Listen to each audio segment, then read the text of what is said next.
Hi everyone, welcome back to DMS tutorial. Okay, siya nga pala, maraming salamat sa pag-click ninyo ng subscribe button dun sa YouTube. Yan, thank you very much. Medyo dumami na yung subscriber, pero hindi ko pa namimit yung at least 1,000 subscriber. Yan, para ma-maintain ko yung good standing dun sa YouTube. Kasi mayroong status sa YouTube. Yan, dun sa mga nagpo-post ng video. Kaya, yun. Kailangan ko yung support ninyo. Kaya, paki-inform na lang yung iba nating kasamahan na hindi pa nagsasubscribe. Yan. Paki-click ka mo ng subscribe button para makapag-post pa ako ng maraming video. Lahat ng procedures sa BMS, yan, gagawin ko ng video para pwede nyong i-download, pwede nyong balik-balikan at panoorin yung step by step ng posting. Okay, last time yung responsibility center na provide ko na yung video kung paano pag-set up ng organizational unit, code, or operating unit, kung ano po yung office natin, mga signatories, etc.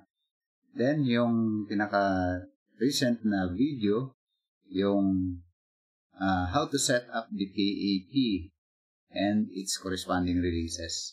Yan, yun po yun sa PAP and Allotment Releases module.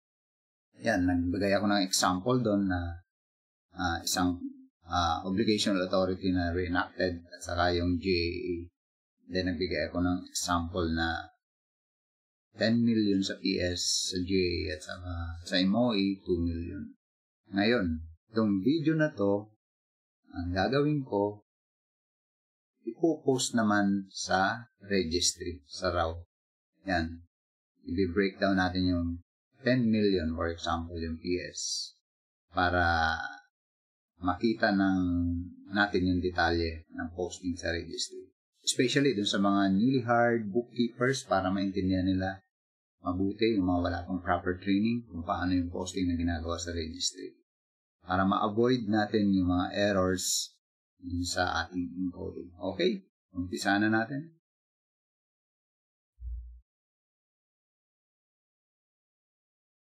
Ayan. Dito ko ngayon, i-open ko lang yung file.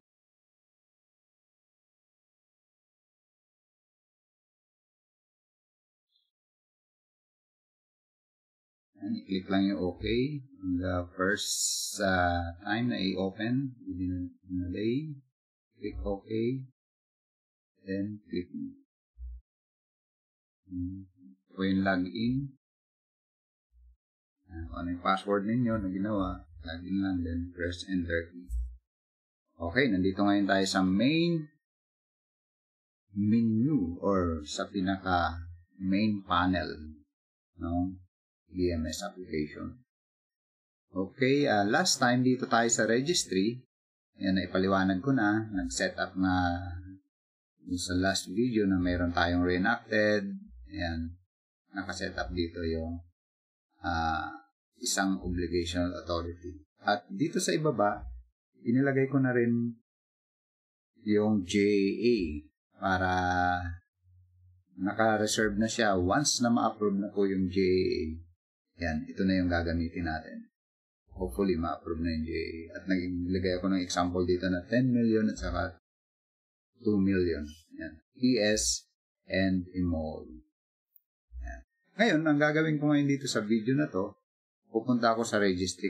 Kailangan kasi i-breakdown natin tong 10 million yung gagawin ko. PS lang. Para hindi ganun kahaba yung posting. Yan. Kung may enough time pa, para din sa MOE.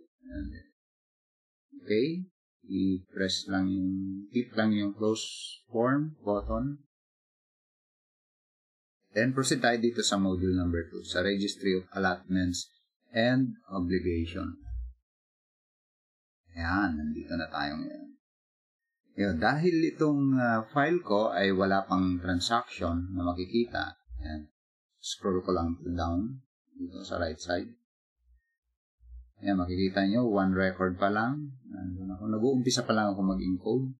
Yan, kailangan natin i-click yung first transaction button. Yan, once na na-click na yan, Yung transaction type dito yung pinaka-first data na i-click natin. Kung saan dito tayo namimili kung anong transaction yung ating ipapasok dito. O, dahil ang objective ko ay ipapasok ko yung JAA, yan, nakikita natin dito, guided naman kayo dito kung ano yung mga description per transaction type. Yan, yung objective ko nga ay post ko yung JAA allotment. Yan. Click lang tong allotment, then yung date, ilagay natin January 1 or January 3, 2019. Okay. Then, yung operating unit ko, yung paborito ko, Bangbang National High School. Pwedeng ganyan na. Kung allotment, ang nire-record ninyo, ang ilalagay ninyo yung payee or office, yung name of office po ninyo. Kung mga obligation, syempre yung sino yung claimants. Okay, din sa source, syempre yung pinopost ko ay yung JAA. Kaya isiselect ko tong JAA. Merong ibang JAA dyan, pero 2018 yan. Para yan sa mga continuing. Yan. Popost ko tong JAA. Then, ang ipopost ko po yung total PS ko na 10 million. Okay, then dito, lalagay ko lang dito kung i-assume natin na meron ng JAA. Kaya lagay ko lang dito. By 2019, JAA. General Appropriations Act as an allotment order. Umaga yan po yung comprehensive release. Yan. Ibig sabihin ng comprehensive release, one-time release. Then, after dito sa upper part, proceed tayo ngayon dito sa lower part at isi-select mo natin yung mga details. Yan. Ano ba yung fund source ng 10 million? Yan. Dito makikita natin dito yung sinet up na junior high school operation. Wala kang ibang pamimilian kasi yun lang po yung nakaset up doon. Kasi nag-umpisa pa ako doon sa totally walang laman na BMS. Mapapansin nyo yung BMS na binigay ko sa inyo, halos kompleto na yung mga PA. Yan, para lang maunawaan natin na step by step kung paano yung behavior ng system. Then, huwag kayong mararatel kung bakit may error. Kaya may error yan dahil incomplete pa yung posting dito. Select naman yung JAA. Yan. JAA, kasi JAA yung i-select. Ipo-post yung breakdown. Then, yung 10 million, kailangan mai-breakdown yan by object code or by object of expenditures. Yan. Saan ba nanggagaling yung breakdown natin dito? Kasi kailangan natin i-breakdown yung basic salary, pera, pag-ibig, PhilHealth, clothing. Yan. Ang basis po natin yan, yung final metrics na nanggagaling sa central office na JAA level na. Kasi yung unang lumalabas, NEP level yon. Pwede pang magbago yung NEP level. Once na na-approve kasi yung JAA, pwedeng merong mga amendments at affected. Kung sometimes merong affected na schools, pwedeng dinagdagan. Kung may mga maling computation during budget preparation, then nagkakaroon ng amendments. Then, sa BICAM, nagkakaroon ng yung adjustment na. Yun ay tinatawag ng mga amendments. Then, pag naging JAA, may mga adjustment na. Kaya, i-review natin ngayon, compare natin yung NEP versus JAA para makita natin yung amount kung nagbago ba. Kung hindi naman nagbago, ang NEP versus JAA, ibig sabihin, same lang yung breakdown niya ng by object. Okay? Umpisa natin dito sa basic salary. Yan. Bibigyan ko ng 5 million para mabilis kagad yung breakdown natin. Then dito sa responsibility center, dahil school ka, select mo na lang yung school. Yan, ganun lang. Then, ganun din yung gagawin dito sa ibaba. Yan, unlimited naman po yung data field yan. Every time na mag-encode ka, mayroon ka agad sa ilalim na reserve. Yan, then, next, pera. Yan, mag-i-estimate lang ako para kuha ko kagad yung 10 million. About 2 million. 1, 2, 3, 4, 5, 6. Okay, school. Then, ganun ulit.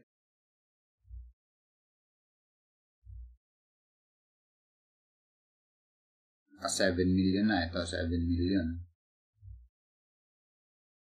Clothing. 1 million. 1, 2, 3, 4, 5, 6. Then, school. Okay, naka 8 million na tayo. 2 million na lang. Okay, ulit. Click, then, hanap nga ako dito ng ibang object. Halimbawa, bonus.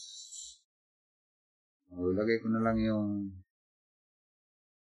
1.5 million. Estimate lang to, hindi ito makatotohanan ng breakdown. For purposes of presentation. Yan. Next, cash geek. Yan. Hindi lang ako consistent dun sa example ko. Gusto ko lang ma-arrive yung 10 million. Okay. Kasi dapat yung uniform at cash geek. Hindi na siya magkakapareho ngayon kasi 6 million na yung uniform. Okay, nakikita natin dito sa lower part, yan, yung 10 million. Ngayon, yan yung posting natin sa JA. Ibig sabihin, okay na yan. Ngayon, paano nyo mag-verify kung tama yung encoding ninyo? Yan, kailangan nating i-generate dun sa reports. Yan, pwede na yan. Kasi nagpasok na tayo ng 10 million sa registry. Yan, anuman yung ipasok sa registry, ay ma-generate na po yan sa iba't ibang reports. Yan, proceed tayo dun sa reports. O-close ko na itong registry natin, route. Then, pwede na natin i-check dito sa reports kung pumasok po yung 10 million. Click lang to, then get data, then report. Then, ilagay yung date range, January 1, 2019. Then, for example, January 31, 2019. Yan. Pwede kang mamili lahat ng mga reports dito. Pwedeng dito sa plus report. Yan, makikita natin dito sa plus report yung 10 million. O, diba? Then, yung unobligated natin, 10 million. Okay? Dito sa parse, and select natin yung current, then yung regular operation. Sa par number 1, and click lang natin dito. O yan, di ba? Kikita natin yung under junior high school, nandun na po yung 10 million. Meron tayo sa allotment, meron tayo sa authorized operation.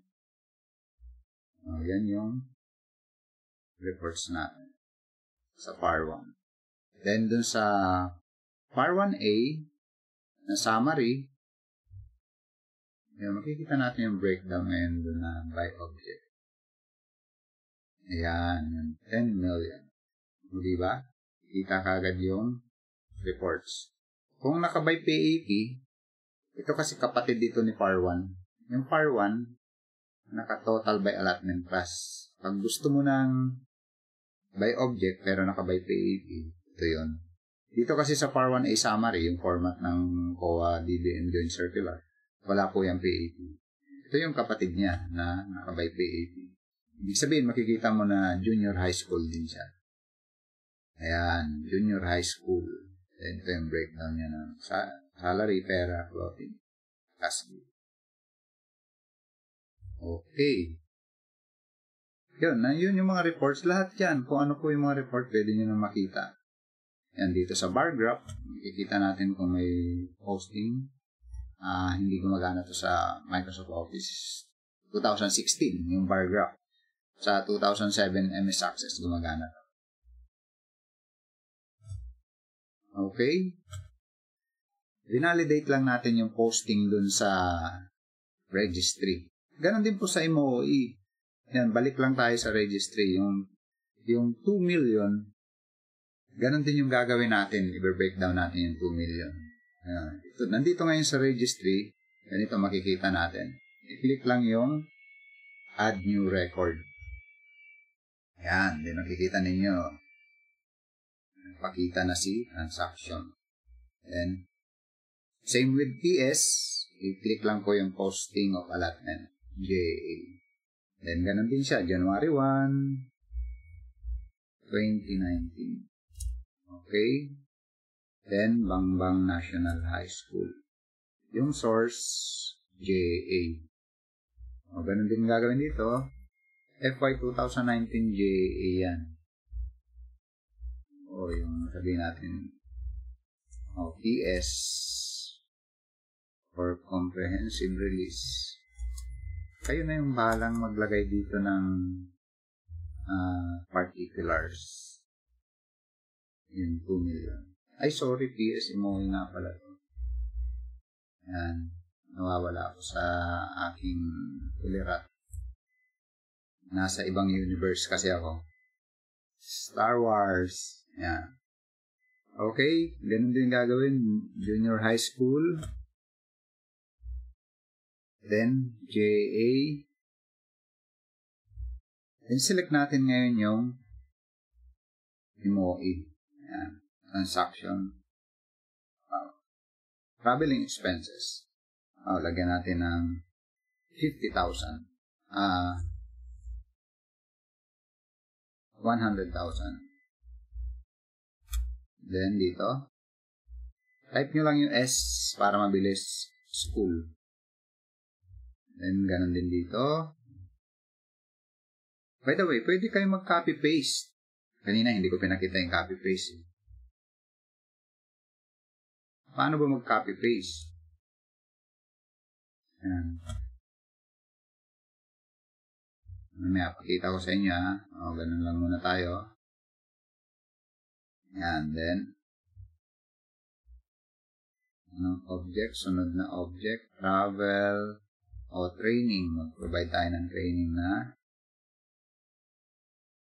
300,000. 1, 2, ay 3 million na ilagay.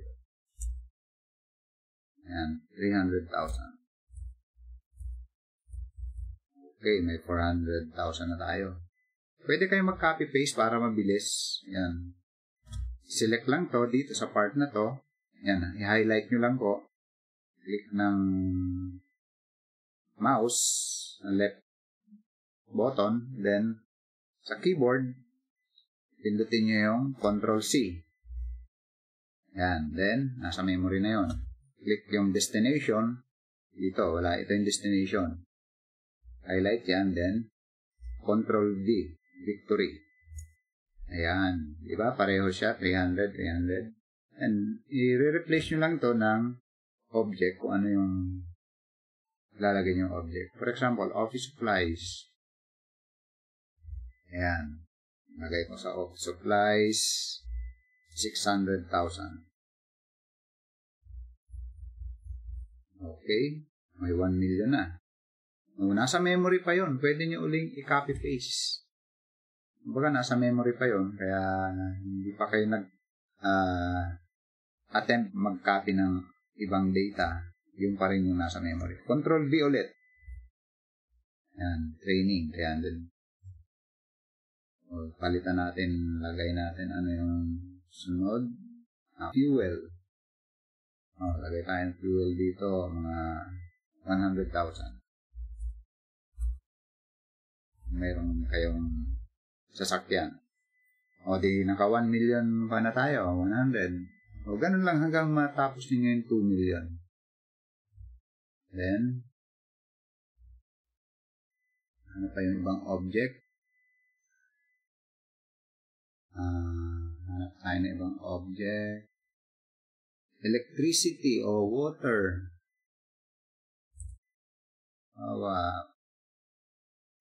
300,000.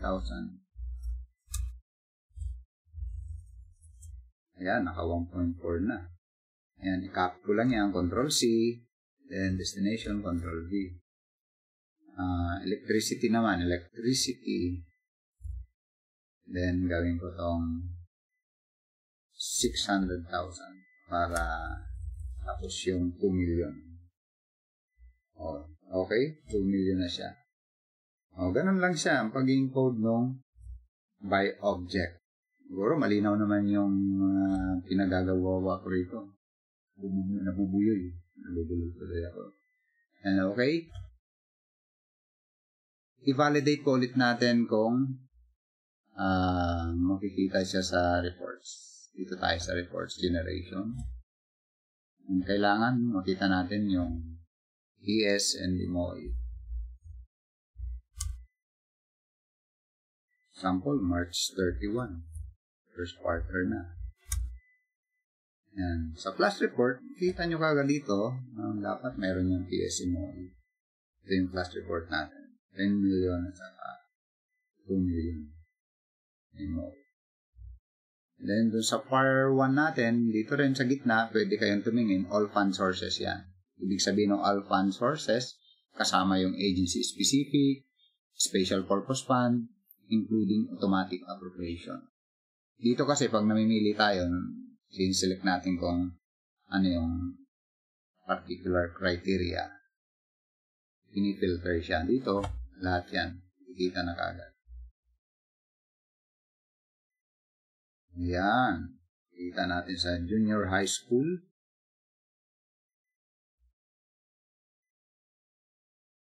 Nandun na yung 10 million at saka 2 million. Then, tingnan natin dun sa by object FAR 1A.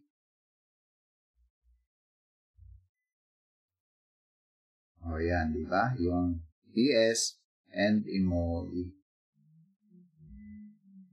Yan. Di ba? Okay naman. Parang ang dali-dali lang mag-encode, no? Okay. Okay, yan for now yung sa posting ng JA sa Registry of Allotments and Obligation. Sana makatulong. Sa sunod na video, ipopost ko naman yung iba pang transaction sa registry kasi medyo marami-rami tayo dyan. Mayroong sub-arrow, continuing, then yung posting ng obligation. Yan yung mga susunod na video na igagawin. Okay, thank you for watching. Sa mga hindi pa po nagsasubscribe, parang awa nyo na, i-click nyo yung subscribe button para makarating ako sa 1,000 subscriber. Yan, kayo po yung makakagawa niyan para lahat tayo masaya. Okay, thank you very much.